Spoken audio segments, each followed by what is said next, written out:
Now that all my footage has been sorted, I'll go up to the first bin, click on that. In this case it's G1 sorted, and I can scroll up and see that my first shot is labeled 0. I can go through this, see they're in numerical order. Now my first scene is actually a wide shot. It's the master scene, and even though I can't really read these slates, I see there's 2 takes of it. Typically it's the last take of any particular shot that is the best one. So I'll double click on it to bring it up in the source viewer. I'll take it back to the beginning and start playing it. Scene 1, take 2. Background. So what are you doing after school? Action. As soon as you hear action, that's typically a point when you're doing your initial cut. Go ahead and put your in point, so just press the I key on the keyboard for the in, then play through the scene. In this case, it's the master scene. So I'm just going to save a little time by getting to the end of it and letting it play through. And I'll back up just before the director says cut and press the O key for the out point.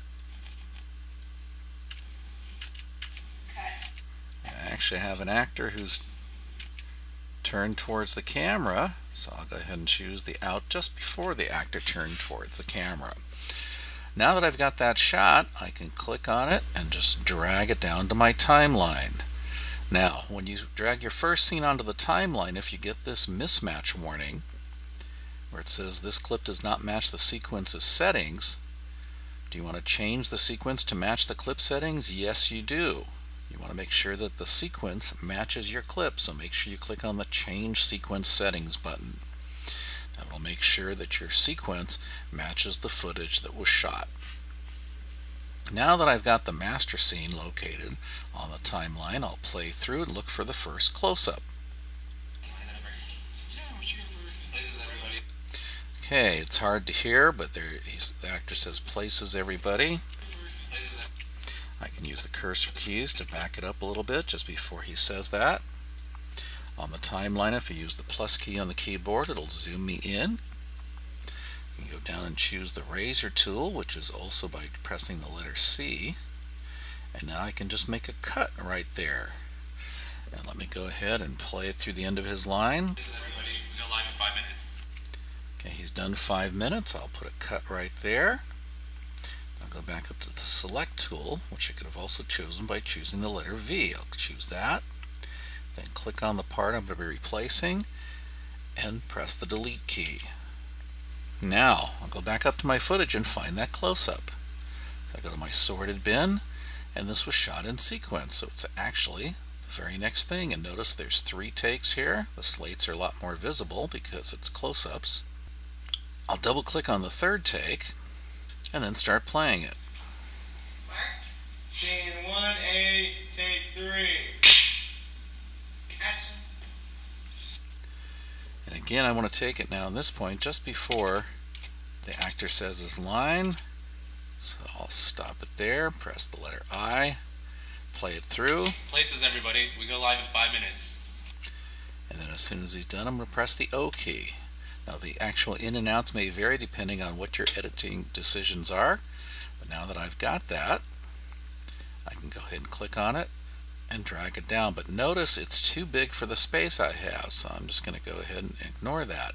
I'll just go up here and press the insert button. I could have also pressed comma, so I'll press insert. It moves everything down to give me enough space. And now to tighten everything up, I'll just click in the gap between these first 2 scenes and press the delete key. And now I'll take a look at how it transitions from the wide shot to the close-up. Places everybody, we go live in 5 minutes. Okay, let me get this gap closed up. Press in the space, press delete, back it up, see how the close-up goes to the wide shot. 5 minutes. It seems to play well. Okay, let me go through for the next close-up.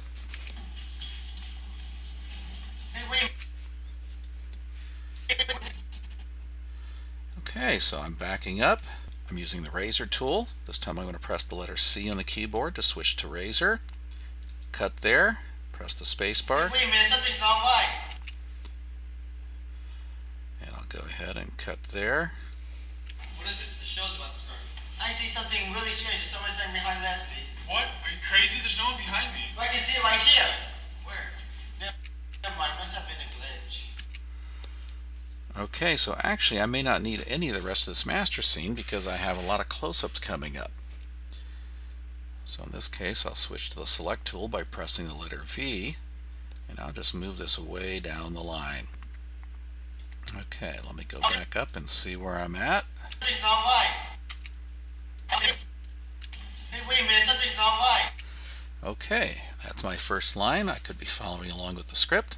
I'll go to my bin of sorted clips and look for the next shot. In this case, I can see from the slates that there were 4 takes. I'll double click on the 4th take. Go to the beginning. Take 4. Now this is a lot of lines, so I'm going to take the first one here. Just before he speaks, press I. Hey, wait a minute. Something's not right. What is? Notice I've got more, so I'm going to back it up after he says nothing's not right. Right. I'll go ahead and press O.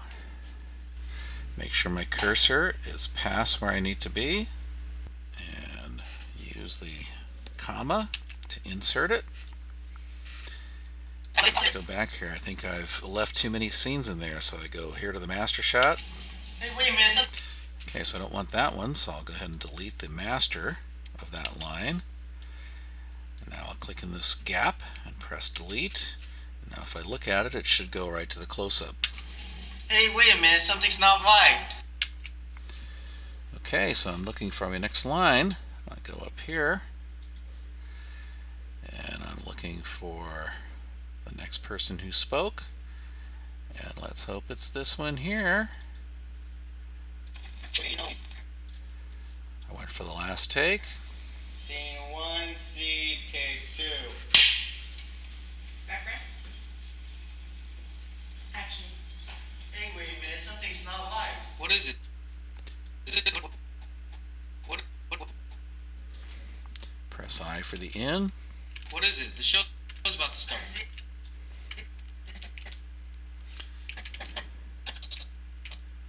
About to start. Now the lines almost overlap a little bit, so I've got to be careful where I take it. I'll go ahead and press the O key for the out. Go ahead and make sure I'm in the right spot on the timeline. Press the comma. Inserted it. Find the gap. Click in it. Press delete. See how it transitions. Something's not right. What is it? The show's about to start. It's about to start. And you see the one actor, he kind of jumped on the line. So if that line's not going to work, I'll go back and see if my first take works a little bit better. Actually, that's the 3rd take. Let's go to the 2nd take. That take doesn't work. Let's go to the 1st take. Let's see if this works. Take 1. Background. Action. Hey, wait a minute. Something's not right. I. What is it? The show's about to start. And this one's much cleaner, so this one's going to work. So I can go down to the timeline, get rid of the shot that didn't work. Go ahead and press comma. Bring in the one that did. Get rid of the gap. Right. What is it? The show's about to start. Okay, now I can go back up here and go back to my other angle. And now I need his line, so I'll go The show's about to start. right after the show's about to start. I'll press I. I see something really strange. There's someone standing behind Leslie. That's his line. I'll press the O key. Press comma to add it to the timeline. Press the space in the gap. Press delete. Go up to the next shot. Now I'll try that 3rd take for this one. See if it works any better. I'm seeing something really strange. There's someone standing behind Leslie. Cut. Let's see where this shot is at. It's from a different angle.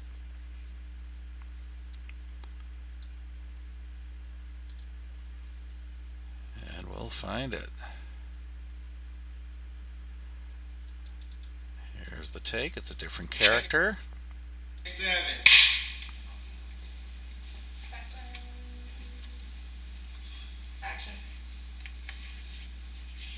crazy? There's no one behind me. Not much easier. So in this case, I want to show the actor doing a little bit of movement, so I'll press I. Are you crazy? There's no one behind me.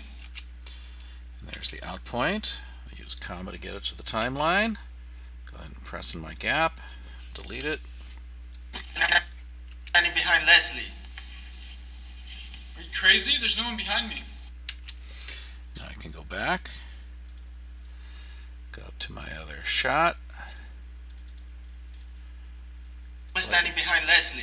What? Are you crazy? There's no one behind me. I can see it right here. I can see it. I'll press the I key at the beginning of his line. I can see it right here. Where? Never mind, it must have been a glitch. And I'll press the out. Okay, so let me go ahead and place that in with the comma. Now make sure when you're adding scenes with the comma, I'm going to go ahead and undo that last one by pressing Command Z. If I had it here and I press the comma, it splits my scenes. And I don't want to do that. I want to split this shot. So I'm going to undo that again with Command Z. I want to make sure that when I add that scene in there, the next shot, I go ahead and make sure I have it in an open spot here, so when I press the comma, it doesn't wipe out anything else, and then I can just go ahead and delete this gap. So this pretty much completes the first scene. Now remember, I had the master shot, but I don't need the rest of that because this one's going to end in a close-up, so I can just go ahead and select the rest of that master shot and delete it from my timeline. I'll go back to the beginning here, and I'd want to play it all